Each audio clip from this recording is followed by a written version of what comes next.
Hello, my name is Carl Surrey, and this is a video tutorial for two Facebook groups, first being fans of Serif software and the second is Affinity Design and Photo group.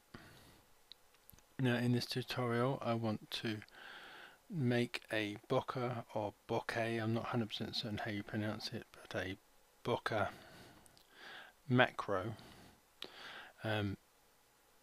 And I'm going to use this image to place that Bokeh layer onto. Now you can make your own Bokeh brush tips. I have made a video in the past to make a simple Bokeh brush tip, and I will add the link to that in the description for this video. And that video will also tell you how to sort of like export and import and use different brush tips. So I would suggest you also watch that in conjunction with this video, or you can find and download your own ready-made Bokeh brush tips. And one that I have found and I have used is this one, which is in Brush Easy, 24 abstract Bokeh brushes, and this is the Bokeh effect here. So you can just download it for free and use it. They are Photoshop files, but Affinity Photo can use Photoshop brush tips. So this is the set that I'm going to be using in this video. So I would suggest you either make your own versions or use these versions of brush tips. I will add the link to this site also into the description of this video that you are currently watching. So if I go back to Affinity Photo, what we are going to need is the macro tab and the library tab. Now you can do this by going to the view menu, come into Studio and clicking on macro or on, and then repeating the process and coming to library. You can make a keyboard shortcut for both of these. As you can see, I currently have Alt and L as my shortcut for that, and although it's not listed here, I have Alt and M for my shortcut for the macro. And you can make your own shortcuts via the preference. You go to Edit, Preferences, and then you can make your own shortcuts. You just got to find the particular one you want and then select the keys that you want to use. So I'll press Alt and L to open the library and Alt and M to open the macros tab. So once I have these open, yours may open up over here. I think I dragged mine out and placed them on the left here, but they may all automatically start on the left.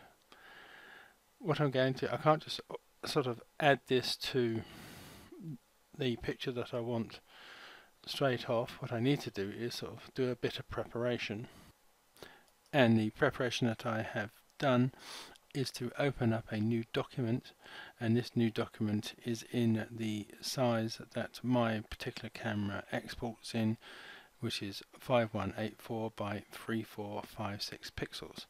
Now if you are going to make your own Bokeh macros, I would suggest you start with a size document that fits the size of your images.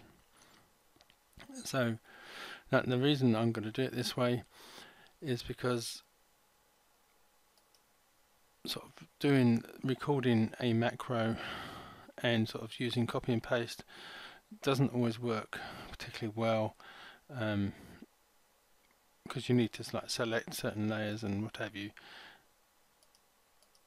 and it just doesn't work that well. So I've found, for me personally, I mean, you may find a different way, but for me personally, I make the bokeh effect outside of the image that I'm going to use to make the macro, copy it so it's in memory, and then when I start making the macro, I just use paste, and it will paste that effect from the memory into the macro, and it will be there permanently. So the first thing I would do is we need a pixel layer for this background, and I'm going to flood fill this with black. Now the only reason I'm doing this is so that we can see the bokeh effect that we are making, because if you just do it on a transparent black background you won't be able to see a thing, and so I will turn this off before I copy and paste it. So now I need another pixel layer, and this is the layer that we're going to put the bokeh effect on. So we need to come to the paintbrush tool and have white as your foreground color, and as you can see these bokeh brushes are already selected, so I'm just going to find somewhere where I like where it is and just click once, and then I will just pick another one. And sometimes you like the look of something, and if you don't like it, just pick something else. So I'll click that one. So I will leave it at that. I've just used 3 different brushes and we have this effect here. So what I would do is I will lower the opacity of this, and I've found that about 40% to 50% is, for me, works, but you may prefer it at a different setting. But even if you don't, you can always alter it later, which I will get to. So this is the layer that I want to use, so I can now turn off that background, and as you can see why I've made that background, so you could see the effect, because now you really just can't see it at all. So I will just, again, I'm going to copy this, so you can just right click this and do copy, or do Control and C, or you can go to the edit menu and select copy, but I will just click copy there and come back to my image here, which I'm going to use to make this macro. Let me just center this. So I'm going to come to the macros tab and I'm going to click on the start recording.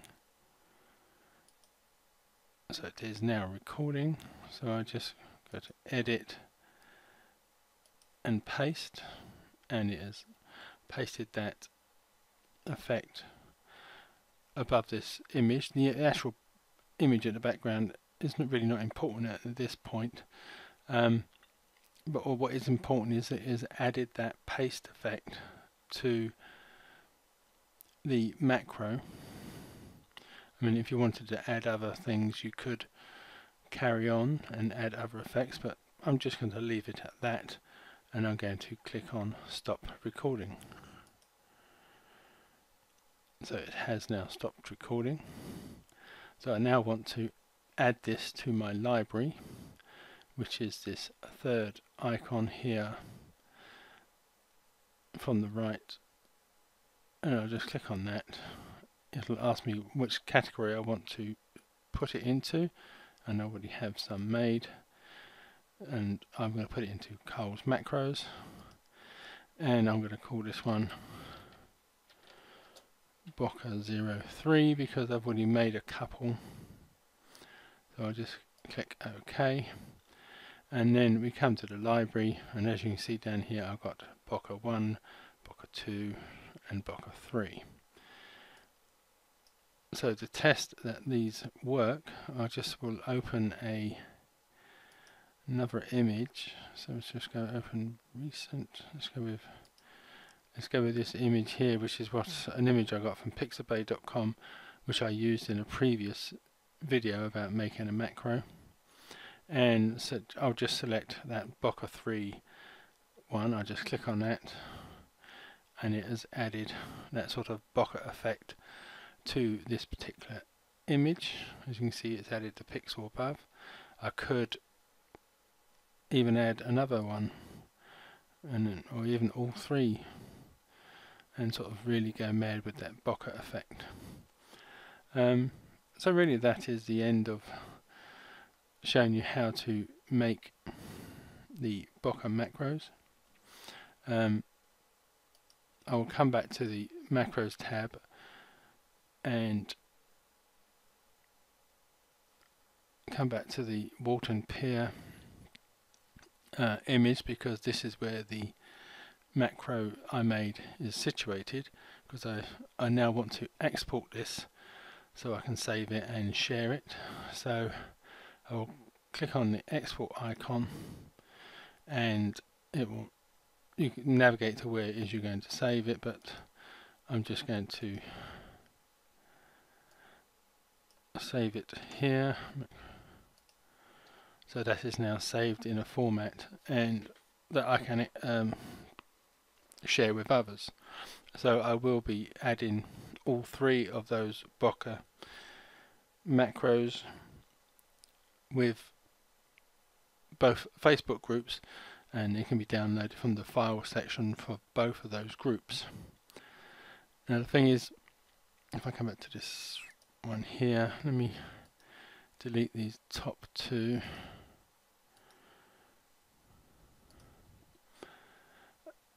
Because if you just use this Bokeh macro and it has opened the layer above whichever image you're adding it to, you can still edit this, because you can change the opacity. Still, you can change the blending mode if you so wish. You can even sort of change the size. If I come to the move tool, I'll zoom out a little bit, and I will just change the size of that.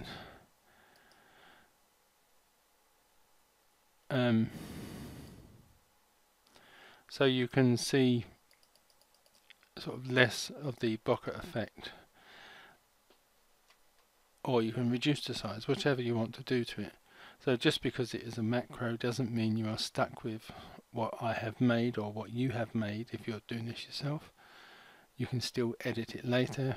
It just makes it slightly quicker to get this image effect onto your pictures. Sorry if I'm waffling a bit here, but thank you for watching, and goodbye.